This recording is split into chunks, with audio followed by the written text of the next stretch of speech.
Assalamualaikum warahmatullahi wabarakatuh. Waalaikumsalam warahmatullahi wabarakatuh. Selamat pagi anak-anak. Pagi Bu. Gimana kabarnya hari ini? Baik Bu. Ya, alhamdulillah baik ya. Alhamdulillah kita dapat bertemu lagi dalam keadaan sehat walafiat. Nah anak-anak, hari ini apa ada yang tidak masuk? Masuk semua Bu. Ya, alhamdulillah ya, masuk semua. Baik anak-anak, sebelum kita memulai pembelajaran hari ini, marilah kita berdoa bersama-sama menurut agama dan kepercayaan masing-masing. Nah, Mbak Reni, apakah ingin memimpin berdoa? Ya Bu. Ya, silahkan. Ayo teman-teman, yuk kita berdoa dulu sebelum belajar. Berdoa mulai. Berdoa selesai. Nah, terima kasih ya Mbak Reni.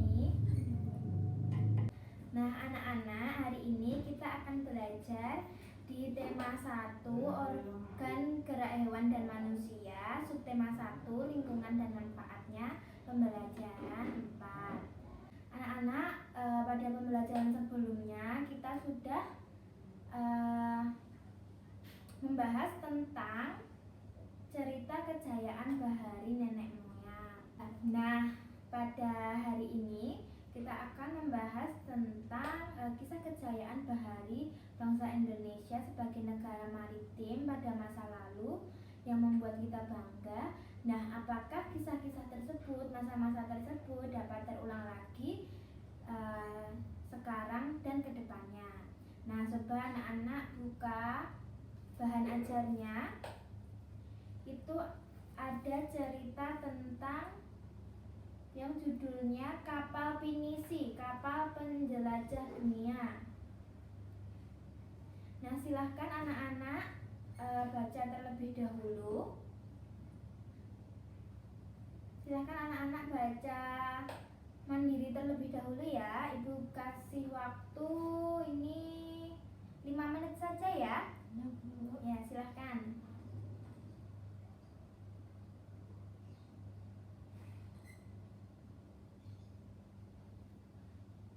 Sudah Bu. Nah, baik, sudah selesai ya. Nah, setelah anak-anak membaca tentang kapal pinisi, kapal penjelajah dunia. Nah, silakan anak-anak buka itu di lembar selanjutnya, itu ada tugas. Nah, coba anak-anak tentukan ide pokok dari masing-masing paragraf bacaan di atas. Itu ada 10 nomor ya. Ibu kasih waktu 10 menit ya mengerjakannya, nanti kita bahas bersama-sama. Nah, silakan dikerjakan. Sudah selesai Bu. Baik. Nah, kita bahas ya anak-anak dari paragraf pertama. Paragraf pertama, ide pokoknya apa? Ide pokoknya yaitu kapal pinisi adalah sebuah kapal layar kebanggaan masyarakat Sulawesi Selatan. Kemudian paragraf kedua, coba Mbak Reni apa? Kedua, konon pinisi ini diambil dari nama seseorang yang bernama Pinisi. Ya, betul, bagus sekali. Benar ya punya Mbak Reni. Kemudian paragraf yang ketiga, kapal pinisi adalah kapal istimewa. Benar nggak punya Mbak Reni? Benar Bu. Ya, silahkan. Terus paragraf keempat, punya Mbak Reni apa? Keempat, banyak upacara atau ritual yang dilakukan dalam membuat kapal pinisi. Iya, betul sekali. Kemudian paragraf kelima, yaitu ide pokoknya apa? Peluncuran kapal pinisi dilakukan pada saat air laut pasang dan matahari sedang naik. Nah, benar punya Mbak Reni? Benar Bu.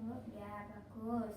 Kemudian paragraf ke-6, itu ide pokoknya yaitu walaupun terbuat dari kayu, kapal ini mampu bertahan dari terjangan ombak besar di laut lepas. Kemudian coba Mbak Reni, paragraf ke-7, apa jawabannya? Kapal pinisi sendiri umumnya memiliki 2 tiang layar utama dan 7 buah bawah layar. Iya, betul sekali. Kemudian paragraf 8-nya apa? Ada beberapa jenis kapal pinisi, namun yang pada umumnya pinisi ada 2 jenis. Iya, betul sekali. Kemudian yang paragraf ke-9 ide pokoknya yaitu apa? Kapal pinisi biasanya digunakan sebagai kapal pengangkut bayang antar pulau. Namun, di era modern seperti sekarang ini, pinisi sebagai kapal barang berubah fungsi menjadi kapal pesiar yang mewah. Nah, ini Mbak Reni betul? Betul, Bu. Ya, pintar sekali ya Mbak Reni. Nah, kemudian yang terakhir apa coba? Ide pokoknya. Pinisi juga dijadikan lambang salah satu gerakan WWF yang WWF ya, yakni yakni sosak ya. Ya, betul sekali ya punya Mbak Reni. Nah, anak-anak, setelah kita membaca cerita tentang kapal pinisi tadi, kita mengetahui bahwa apa? Bahwa jika nenek moyang kita saja mampu berjaya dengan konsep negara maritimnya, maka kita sudah seharusnya sebagai generasi penerus bangsa juga bisa berjaya. Nah, banyak faktor yang bisa menjadikan bangsa kita jaya. Nah, telah kita bahas dalam pembelajaran sebelumnya berbagai potensi kemaritiman dan kepulauan Indonesia. Nah, potensi-potensi tersebut harus kita manfaatkan secara maksimal. Agar apa? Agar kita dapat mewujudkan cita-cita bangsa Indonesia dengan penuh tanggung jawab dan semangat. Nah, pada pembelajaran sebelumnya juga telah anak-anak ketahui ya, tentang pengaruh kondisi geografis bangsa Indonesia sebagai negara maritim atau negara kepulauan terhadap kehidupan ekonomi dan sosial masyarakat. Nah, sekarang kita akan mempelajari tentang pengaruhnya terhadap kehidupan budaya dan transportasi masyarakat. Nah, coba Mbak Reni buka advanajarnya itu. Pengaruh kondisi geografis Indonesia sebagai negara maritim terhadap budaya masyarakat. Nah, coba Mbak Reni baca dulu ya. Ibu kasih waktu ini 10 menit cukup ya. Ya, Bu. Nah, ya silakan. Sudah, Bu. Oh ya, sudah. Jadi, apa ciri-ciri keragaman budaya lokal Indonesia dari bacaan itu tadi? Apa ciri-cirinya? Ada apa? Ada keragaman suku bangsa. Nah, nenek moyang bangsa Indonesia itu berasal dari mana? Dari Yunan, Cina Selatan. Kemudian ada keragaman bahasa. Nah, Indonesia masuk ke dalam rumpun bahasa Austronesia, Australia, Asia. Nah, kemudian ada apa lagi? Ada keragaman religi. Nah, Indonesia ini memiliki keberagaman agama atau kepercayaan. Nah, terdapat 6 agama yang diakui secara resmi oleh Indonesia. Ada apa aja? Islam betul, Kristen, Katolik, Buddha, Hindu, dan Konghucu. Nah, yang keempat itu ada keberagaman seni dan budaya. Nah, suku bangsa Indonesia yang beragam di Indonesia ini tentu menghasilkan kebudayaan yang beragam pula. Salah satu wujudnya adalah kesenian, baik seni sastra, seni musik, seni drama, pertunjukan, dan seni rupa. Nah, kemudian apa dampaknya dari segi kebudayaan? 1. Karena Mudahnya pengaruh luar masuk ke Indonesia, maka masyarakat Indonesia lebih mengenal budaya asing. Nah, itu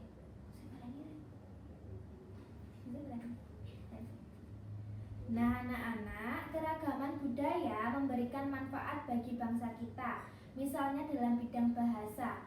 Kebudayaan daerah yang berwujud dalam bahasa daerah dapat memperkaya pembendaharaan istilah dalam bahasa Indonesia. Nah, coba anak-anak lihat dalam bahan ajar itu.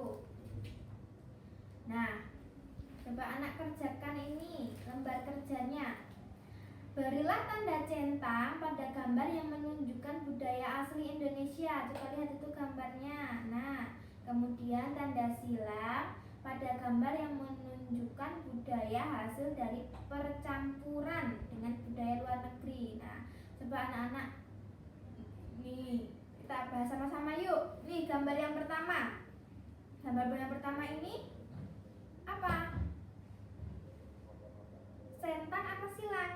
Gambar yang pertama gambar tentang musik keroncong, ya silang.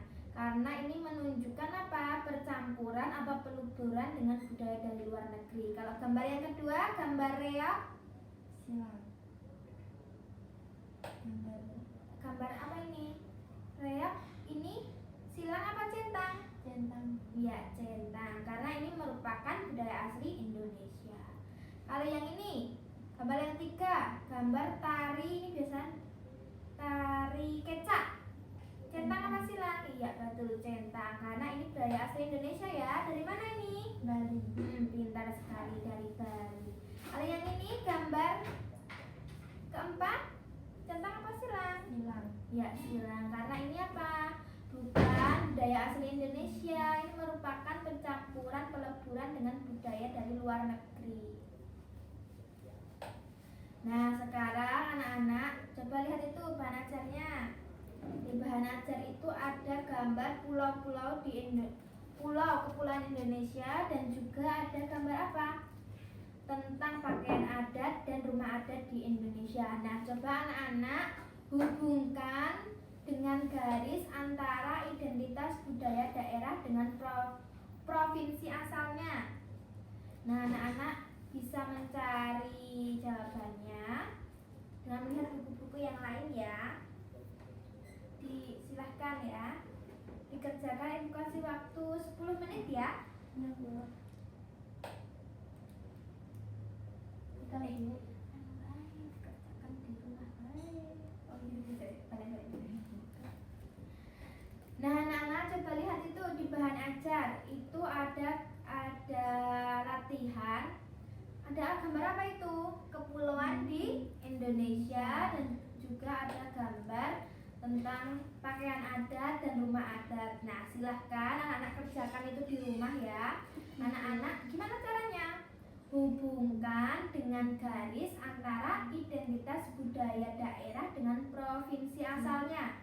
Nah, anak-anak bisa mencari tahu lewat buku-buku yang lain, bisa tanya orang tua. Nah, silahkan nanti anak-anak kerjakan di rumah ya. Ya, Bu. Nah, sekarang kita lanjutkan tentang ini, pengaruh kondisi geografis Indonesia sebagai negara maritim terhadap transportasi masyarakat. Nah, coba anak-anak baca dulu 5 menit ya. Ya, Bu.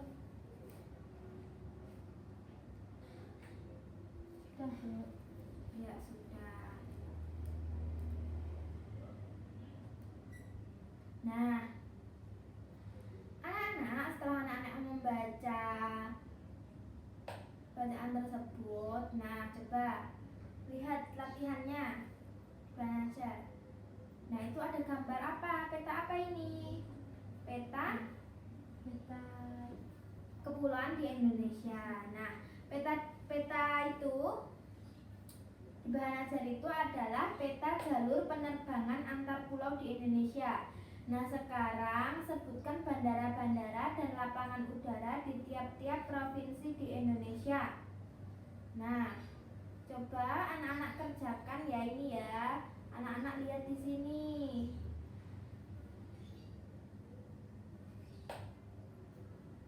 Nah, coba anak-anak kerjakan. Ibu kasih waktu 10 menit ya. Ya, Bu.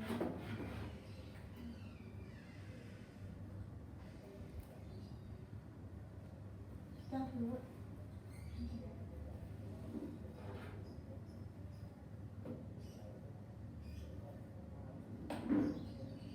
Nah, gimana Mbak Reni? Coba. Udah selesai Mbak Reni? Ya. Nah, coba Mbak Reni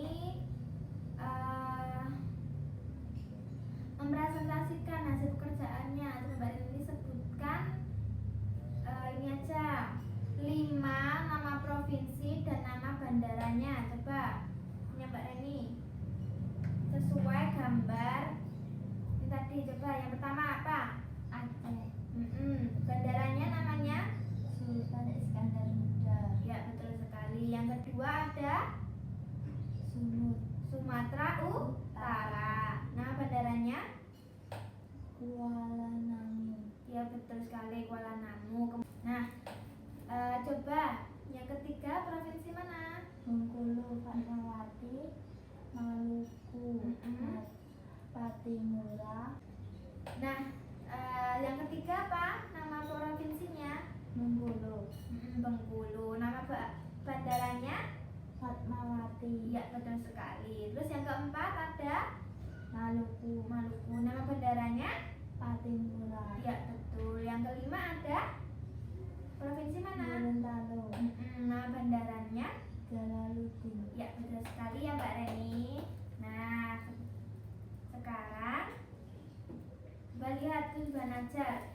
Itu juga ada apa? Peta jalur pelayaran. Nah, peta di atas, peta di gambar itu adalah peta jalur pelayaran antar pulau di Indonesia. Nah, sekarang anak-anak sebutkan nama pelabuhan di tiap-tiap provinsi di Indonesia. Nah, coba anak-anak kerjakan ya, Ibu kasih waktu sama 10 menit. Sudah Bu. Nah, sudah. Nah, sekarang kita bahas sama-sama ya, Mbak Reni. Coba Mbak Reni itu Mbak Reni mempresentasikan hasil pekerjaannya. Sebutkan 5 saja nama provinsi dan nama pelabuhannya. Coba. Yang pertama ada provinsi apa? Aceh, Apa nama pelabuhannya? Ulele, Ya, betul. Kemudian ada apa lagi? Yang kedua provinsinya? Nusa Tenggara Barat, Ada apa? Lembar, Wah, pelabuhan Lembar, betul. Yang ketiga ada provinsi? Sumatera Utara, Nama pelabuhannya apa? Belawan, Ya, betul sekali, Belawan. Selanjutnya provinsi yang ketiga ada apa? Sumatera Utara. Nama pelabuhan Belawan, Ya. Kemudian selanjutnya yang keempat. Kalimantan Barat. Nama pelabuhannya? Pontianak, Iya, betul. Yang kelima ada apa? Kepulauan Riau. Nama pelabuhan Nangsa. Iya, betul. Nah, sekarang kemajuan dan perkembangan di bidang transportasi antar pulau akan makin memperkuat persatuan dan kesatuan bangsa. Nah, oleh karena itu kita harus apa?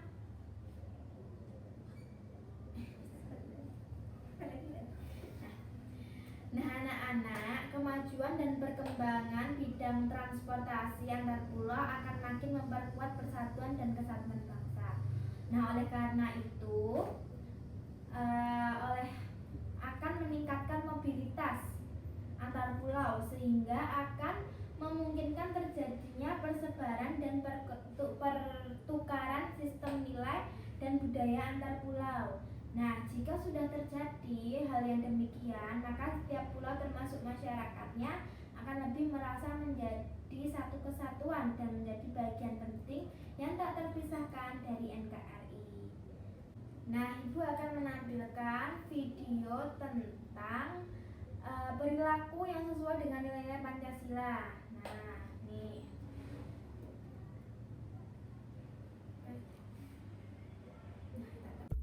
Dalam video kali ini kita akan belajar mengenai pengamalan sila Pancasila dalam kehidupan. Mari kita mulai.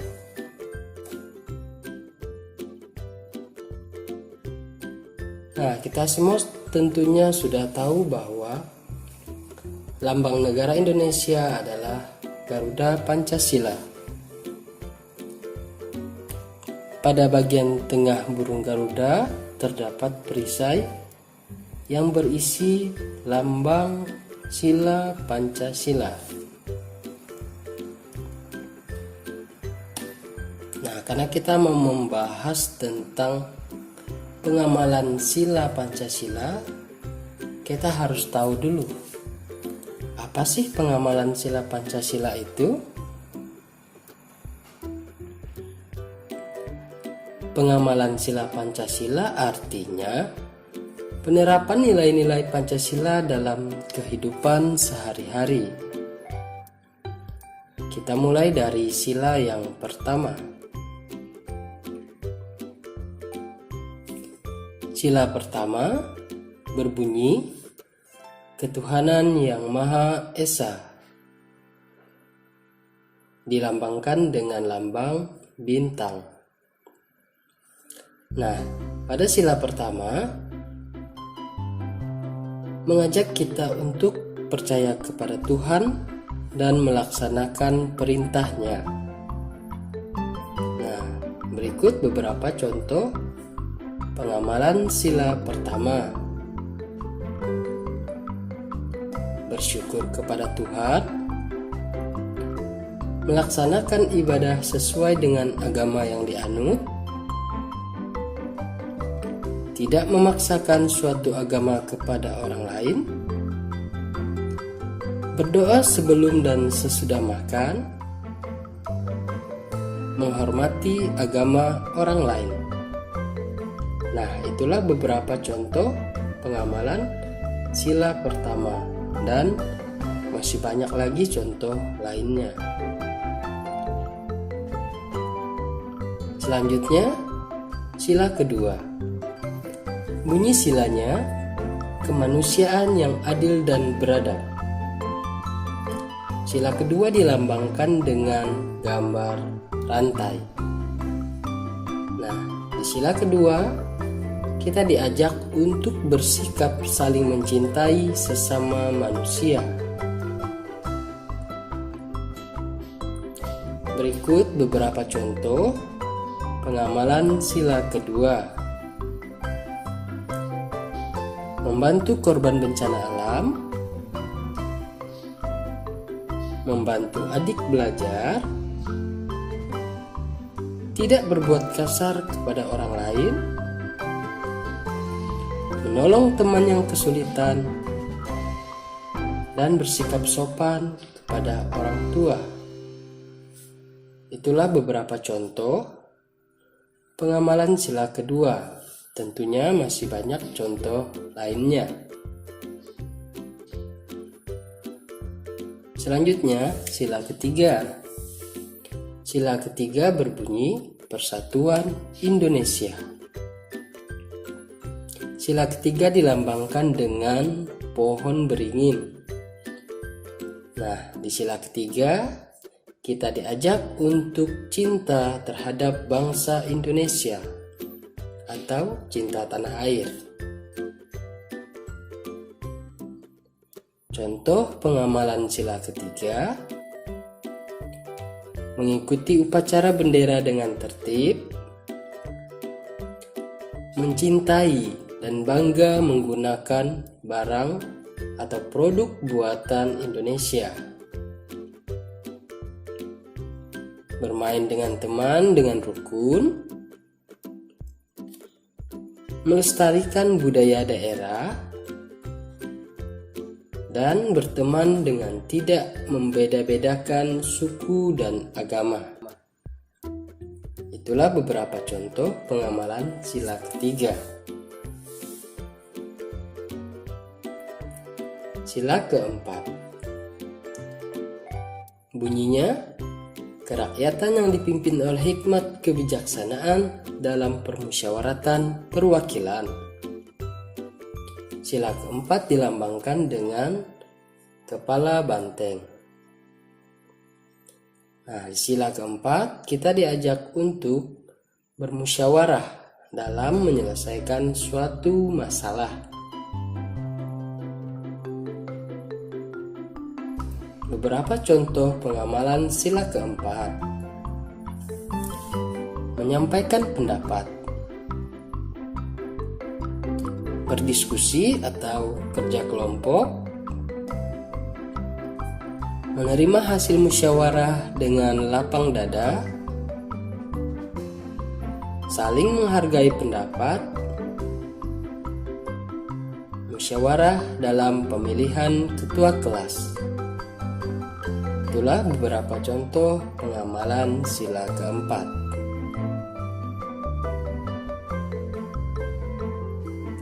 Selanjutnya, sila kelima.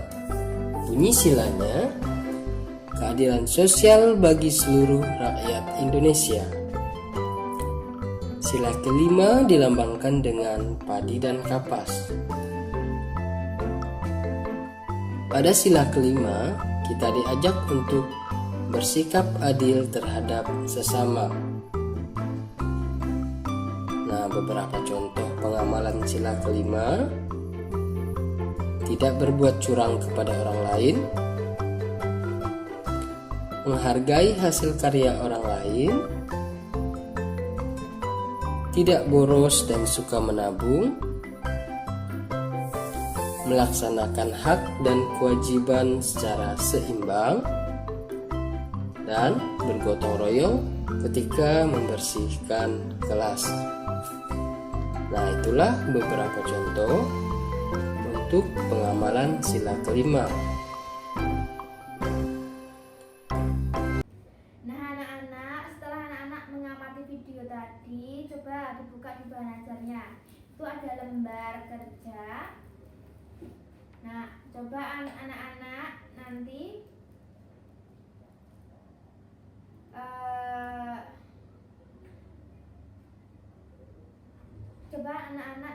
di rumah mengamati perilaku orang-orang di sekitar rumahmu. Nah, selanjutnya anak-anak tuliskan contoh-contoh kegiatan pengambilan keputusan bersama yang sesuai dengan nilai-nilai Pancasila. Nah, coba ini lokasi yang pertama itu ada sekolahan. Contohnya apa? Kegiatan pengambilan keputusan bersama, pemilihan ketua kelas. Nah, nanti anak-anak bisa kerjakan ini di rumah ya. Anak-anak sambil mengamati perilaku orang-orang di sekitar. Nah, anak-anak, nilai-nilai luhur yang terkandung dalam sila-sila Pancasila apabila diamalkan akan menjamin kehidupan dalam berbangsa dan bernegara dengan lebih baik. Nah, Indonesia pun akan semakin disegani oleh bangsa-bangsa lain di dunia. Nah, perasaan menjadi satu kesatuan sebagai bangsa Indonesia merupakan salah satu amanah. Amanah apa? Amanah dari Pancasila. Nah, Pancasila yang merupakan dasar negara menghendaki semua unsur dalam bangsa menjadi satu kesatuan, layaknya sila-sila dalam Pancasila. Nah, layaknya papan catur berbeda warna, terkotak-kotak, namun berbentuk satu kesatuan yang tidak bisa dipisahkan jika ada satu yang terpisah atau terlepas. Nah, papan catur tersebut tidak akan lagi berfungsi. Nah, coba anak-anak buka di bahan ajar itu.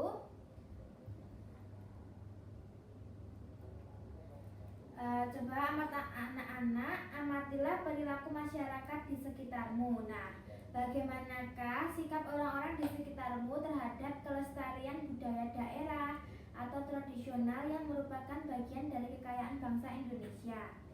Nah, nanti anak-anak ini kerjakan sekalian di rumah ya. Kita akan bahasnya di pertemuan selanjutnya.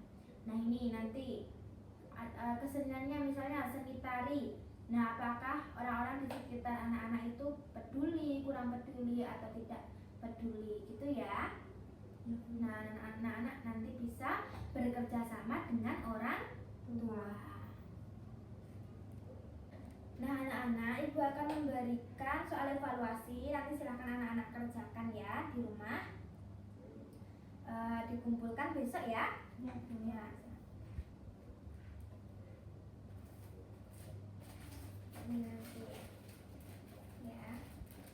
Ya.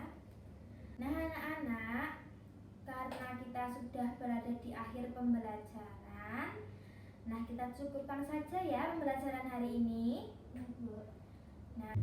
Nah, anak-anak, kita hari ini sudah belajar apa tadi?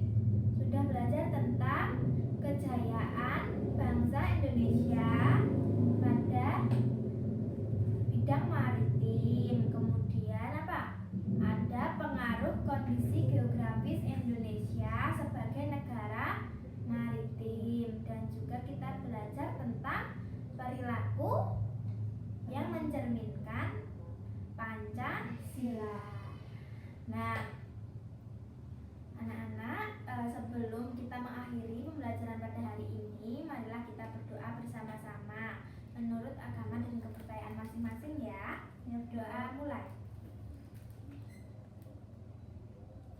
berdoa selesai. Nah, terima kasih ya anak-anak. Semoga pembelajaran hari ini dapat bermanfaat bagi kehidupan anak-anak. Nah, Ibu mohon maaf apabila ada kata-kata yang salah. Semoga dimaafkan ya, dan semoga kita dapat bertemu, dapat berjumpa di pertemuan selanjutnya dalam keadaan sehat walafiat. Wassalamualaikum warahmatullahi wabarakatuh. Waalaikumsalam warahmatullahi